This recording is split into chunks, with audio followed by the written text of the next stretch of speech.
Hello, my name is MARC ARRIA and I am the Director of Athletics for Winchester High School. I currently serve on the MIA Volleyball Committee, Technology Committee, and as the President of the Middlesex League. I am a former volleyball coach and past President of the Commonwealth Athletic Conference.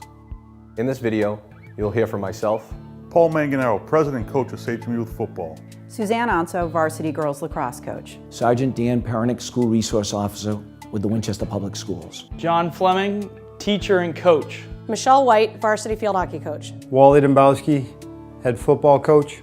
We will be discussing the following topics: the role of coaches and the impact you can have with your team, the effects of marijuana, alcohol, and opioid use, information on injuries and the proper use of prescription pain medication, do's and don't scenarios that coaches may be faced with, tips for talking with players, parents, and other adults.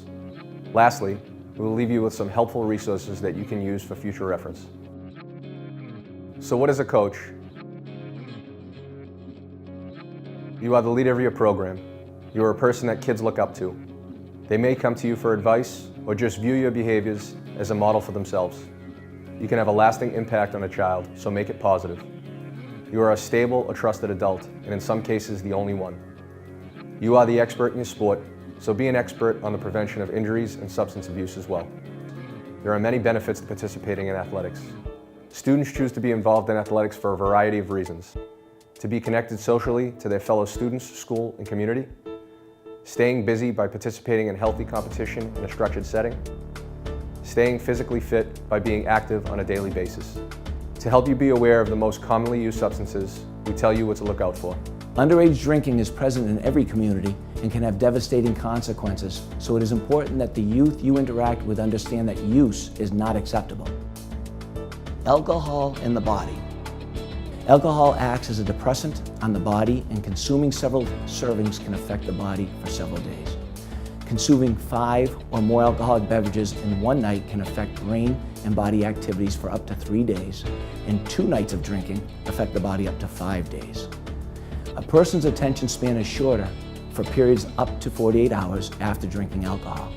Even small amounts of alcohol, with a blood alcohol level of 0.03, can persist for a substantial period of time after the acute effects of alcohol impairment disappear. What does alcohol do? Alcohol affects muscle control and balance. The user is disoriented to place and time. It impairs memory and can produce blackouts. And excessive intake can lead to low pulse rate, low blood pressure, and depressed respiration. Effects of alcohol on the brain. Here you can see that a scan of the brain with alcoholism is less bright because alcohol slows neural processing. Alcohol impairs self-control, judgment, self-monitoring, and inhibition, increasing risk for accidents and aggression. Have you ever noticed how ingrained alcohol is in sports culture? Take a look around at the advertisements, sponsorships, and promotion of alcohol use associated with sports and games. Youth aspire to be like the pro athletes they see on TV, and some athletes glorify the use of drugs and alcohol. With playing sports comes the risk of injury. In some cases, the injury can be so serious that it requires surgery or prescription painkillers for healing and recovery. This puts athletes at risk for misusing prescription opioids, especially among male athletes. There are 2 types of pain. Acute pain is pain that lasts 3 months or less. Chronic pain lasts longer than 3 months. Pain management. New evidence from the Centers for Disease Control and Prevention show that using an opioid for more than 7 days doubles the chance of lasting use for 1 year later. Studies show opioids are less effective than over-the-counter drugs such as ibuprofen and acetaminophen. In fact, one of the most effective pain relief options is 1 extra-strength Tylenol plus 1 Advil. What is an opioid and what is an opiate? An opioid is a manufactured pain reliever such as Oxycontin, Percocet, Vicodin, fentanyl, methadone. An opiate is a drug containing opium or its derivatives, commonly used in medicine or used illicitly. Examples include morphine, codeine, and heroin. Progression of opioid use. 80% of the individuals who reported that they began using heroin in the past year had previously abused prescription pain medications. The progression is clear and preventable. Effects of opioids and opiates. Opiates are strong painkillers that depress the central nervous system, slowing breathing. High doses produce extreme euphoria or the high feeling. They work at the body's natural pain receptors like endorphins. A user will have pinpoint pupils and they will appear flaccid, unresponsive, or in a heavy sedated condition. Marijuana facts. Marijuana is now one of the most commonly used substances by youth in our area. It has severe and long-lasting effects on the brain and mental health. Teen marijuana users are 18 times more likely to become dependent on the drug, 7 times more likely to attempt suicide, and 8 times more likely to use other illicit drugs later in life. Marijuana in the body. THC accumulates in the fatty tissues of the body. The user will have dilated pupils and bloodshot whites caused by dilation of the tiny capillary vessels in the eye. Marijuana in the brain. Marijuana binds with cannabinoid receptors in the brain. It amplifies sensations, disinhibits impulses, produces a euphoric mood, causes a lack of ability to sense satiety, impairs motor coordination, perceptual ability, and reaction time. Over time, the brain shrinks in areas processing memory and emotion, and paranoia and anxiety psychosis can occur in high doses or with some new users. Dependence on substances. In physical dependence, the body has been altered in ways that create cravings for the drug, i.e. to end withdrawal symptoms. In psychological dependence, a drug becomes needed to relax, socialize, or sleep. It becomes the person's resource for coping with daily life. Warning signs for dependence. Tolerance, the need to use more to receive the desired effect. Withdrawal, the distress experienced when the high subsides. Using more than intended. Persistent failed attempts to regulate use. Much time spent preoccupied with the substance and obtaining it. Important activities are reduced because of use. Continued use despite negative consequences. Alcohol at a party. Don't pretend that you did not hear an athlete discussing plans for a party that will involve drugs or alcohol. Do. Immediately address the problem. Tell them that the plans are inappropriate and unacceptable. Express concern in that you care. Explain that alcohol and drugs weaken an athlete's body. Marijuana. Don't choose to ignore the smell of marijuana on your athlete. Do immediately address the concern.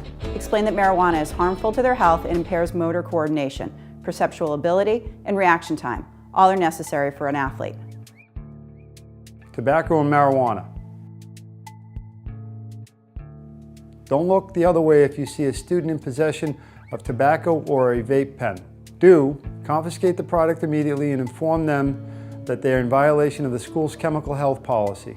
Express concern about their health if they continue this type of behavior. Inform the athletic director. Ignoring drug use. Don't ignore drug use because the team needs a particular athlete to play.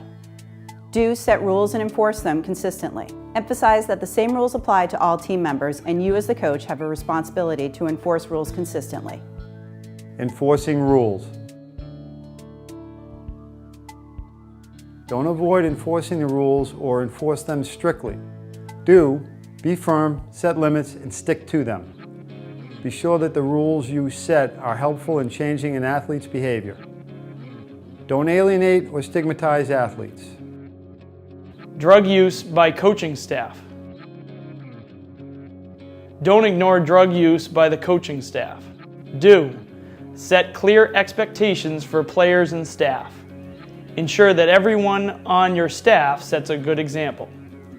Enforce consequences consistently. Some tips for talking with your players. Clearly express your expectation that players will not use drugs or alcohol. Ensure that your players know the risks of drug use, especially those that affect athletic performance in their future.